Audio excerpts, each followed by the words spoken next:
ያፌት ሓደ መዓልቲ ንሓውስ ሰናይ ክበፅሐ ኸደ ያፌት ንሰናይ ከም ዝኽብል ሓተቶ ንምንታይ እዩ ንፍዕቲ ሰበይቲ ክረክብ ዘይከኣልኩ ስለምንታይ ዘዝጀመርክዎ ሓዳረይ ምስራሕ ይኣብየኒ ኣሎ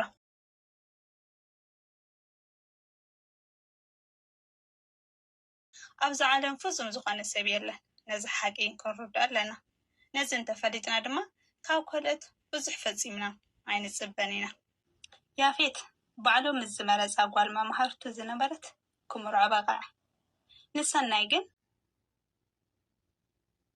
ሰላም ቤተሰብ ከመይ ውዒልኩም ከመይ ቀኒኹም ሰላም ዲኹም ኣብ ዘለኹምዎ ሰላምን ፍቕርን ይምንየልኩም ኣነ ሰላም እዩ እግዚአብሔር ኣምላኽ ይመስገን ከምቲ ኣነ ሰላም ዘለኽዎ ሰላም ክትህልውለይ ይምነ ሎማዓንቲ ብኣዝያ ብልፅቲ መሃሪትን ኣዘናጋዒትን ሓፃር ዛንታ መፅአኩም ዘለኹ ቅድሚ ናብኣ ምውሳድ ግን እዚ ቻናል ላይክ ኮመንት ሰብስክራይብ እናገበርኩም ደገፍኩም ክተርእዩ ላበወኩም ኣርስቲ ናይታ ዛንታ ድማ ህይወት ክልተ መናቱ ኣሕዋት እያ ትብል ናብኣ ከቢለኩም እስካብ መጨረሻ ሓቢርኩም ንፅንሑ ብላይክ ጀምሩ ህይወት ክልተ መናቱ ኣሕዋት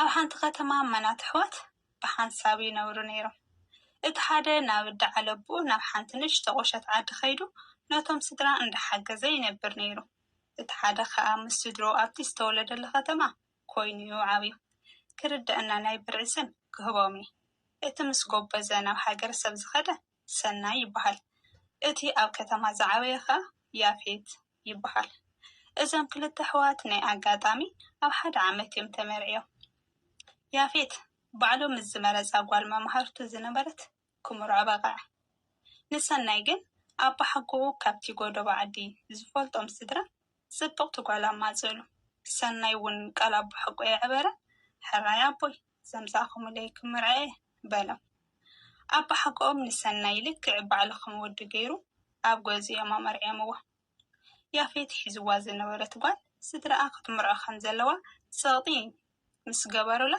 ንያፌት ክንምርዖ ኣለና ስድራ ተመርዖ እንዳበሉ ይርብሽኑ ኣለዉ ትብሎሞ ያፌት ሕራይ ንመርዖ ብምባል ኣፅብብ ኣቢሎም ብውሕድ ወፃኢ ተመርዕዮም እዞም ክልተ መናቱ ኣሕዋት ኣብ ሓደ ዓመት በበይኖም ተመርዐው ሓዳሮም እውን ወፁ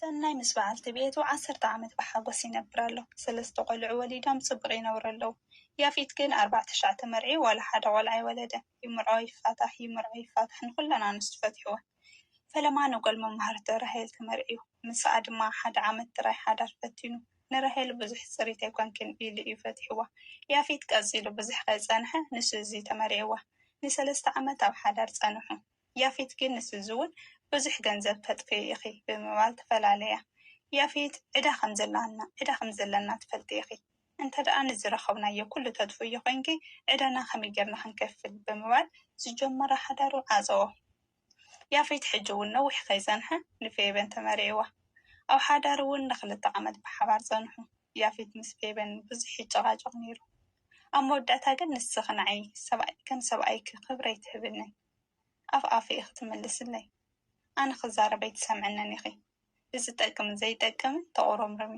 ከም ቆልዓ ቴሌፎን ሒዝክ ትውዕሊ ኣነ ሕጂ ካባኺ ንዘለኣለም ክፈላለ እየ ዝደሊ ክንፋታሕ ወሲነ ኣለኹ ብምባል ሓዳር በተነ ካብ ፌበን ድሕሪ ምፍልላዩ ድሕሪ ዝተወሰነ ኣዋርሕ ናብ ሰላም ተመርዐዋ ምስ ሰላም ሓዳር ጀሚሩ እቲ ናብራ ከተማ ግን ከቢድዎ ናብ ዓዲ ክኸዱ ሓሪሶም ክናበሩ ከም ዘለዎ ሰላም ምስ ያፌት ትዛረብ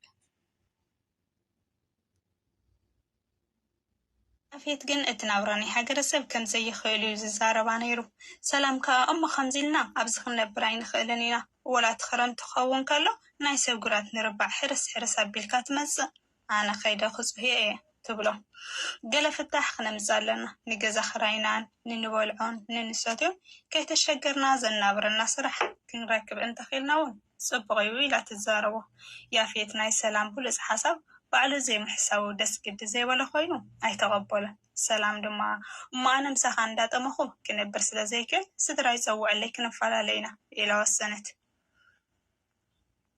ያፌት ምዘን ኩለን ድሕሪ ምፍታሓት ሒዙ ሕሱሩን ተስፋ ዘይብሉን ኮይኑ ክስምዖ ጀመረ ብነብሱ ክሓፍር እውን ይጅምር።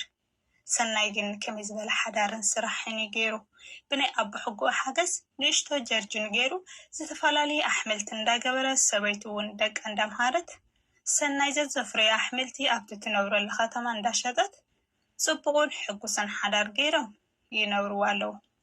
ያፌት ሓደ መዓልቲ ንሓው ሰናይ ክበፅሐ ኸደ ያፌት ንሰናይ ከምዚ ክብል ሓተቶ ንምንታይ እዩ ንፍዕቲ ሰበይቲ ክረክብ ዘይከኣልኩ? ስለምንታይ ዘዝጀመርክዎ ሓዳረይ ምስራሕ ይኣብየኒ ኣሎ። ሰናይ ሓወይ ንስኻ ግን ንፍዕትን ለባምን ሰበይቲ ረኺብካ ኣለኻ በሎ። ሰናይ ሓወይ ንስኻ ግን ንፍዕትን ለባምን ሰበይቲ ረኺብካ ኣለኻ በሎ። ንስኻ ካብቲ መርዖ ነዊሕ ኮይኑ ኣሎ ብሓንሳው ተሓጒስኩም ትነብሩ ኣለኹም። እንተናተይ ግን እንታይ ለ ከም ዘመኽንከም ኣነ ኣይፈልጥን። ስለምንታይ ከምናትካ ንፍዕቲ ፍጽምቲ ዝኾነት ሰበይቲ ክረክብ ዘይከኣልኩ ኢሉ ይሓቶ። ሰናይ ንሓፂር ግዜ ፍሽኽ እንዳበለ ድሕሪኡ ኣዝዩ ዓሚቑን መሳጢን ንያፌት ተዛረቦ። ስማዕ ያፌት ሓወይ ፍጹም መጻምዲ ምድላይ እንተቐፂልካ ኩሉ ግዜ በይንኻ ክትነብር ኢኻ። ኩሉ ግዜ ጽብቕቲ ሰበይቲ ረኺብካ ነተን ሕማቓት ከዓ ክትገድፈን ኢኻ። ኣነ ግን ኣብ ሰበይተይ ጽቡቕ ነገር ረኺበ ነቲ ካሊእ ኣብኣ ዘሎ ሕማቕ ነገር ሸለሊለ ይሓልፍ። ሰበይተይ ፍጽምቲ ኣይኮነትን። ፍጹም ሰብ ዝበሃል እውን የለን። ንስኻ እውን ኣይኮንካን። ኩላትና ጎደሎ ኣለና፣ ድኽመትና ድርታት ኣለና። ክልተ ሰባት ሕድሕዳዊ ሓጎስ ንምርካብ ኣበርቲዖም ክሰርሑ ክብገሱ ኣለዎም። ከምኡ እውን በቲ ህይወት ላዕልን ታሕትን ፀገማት ትደርብ የልና እያ።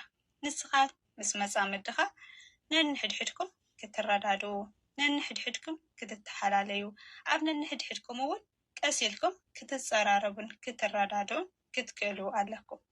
ሽዑ ሕጉስን ጥዑይን ጽቡቕን ሓዳር ይህልወካ። ፍጹም ሰብ ምድላይ ክተቋርፅ ክትክእል ኣለካ። ክትሓስቦ ከማን ይብልካ።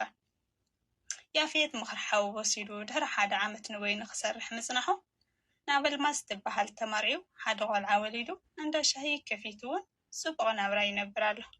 ኣብዚ ዓለም ፍጹም ዝኾነ ሰብ የለን። ነዚ ሓቂ ክንርዳእ ኣለና። ነዚ እንተፈሊጥና ድማ ካብ ካልኦት ብዙሕ ፈጺምና ኣይንጽበን ኢና። ሙሉእ ሰብ የለን። ሕድሕድና ጎደሎ ኣለና። ገሊና መልክዕና፣ ገሊና ፀባይና፣ ገሊና ቁመትና ወይ ኣመና ነዋሕቲ ንኸውን ወይ እውን ኣመና ኣምላኽ ስራሕ እዩ። ኣተሓሳስባና ጥራሕ ኢና ክነስተኻኸል ዘለና። ኣካይዳና እውን ማለት እዩ እናተመላለእና እናተሓጋገዝና ንኸይድ። ጎደሎ ኣለዋ እሞ ክገድፋ እየ ትብል እንተኮይንካ ግን ብፍጹም ሰብ ክትረክብ ኣይትኽእልን። ፍጹም ኣምላኽ እምበር ፍጹም ሰብ ስለዘየለ ማለት እዩ። ስለዚ ሕድሕድና እናተሓጋገዝና ህይወት ንቐፅላ። ከመይ እዩ ዘጥዕመልና፣ ከመይ ከዓ ከናብረና ዝኽእል ማለት እዩ።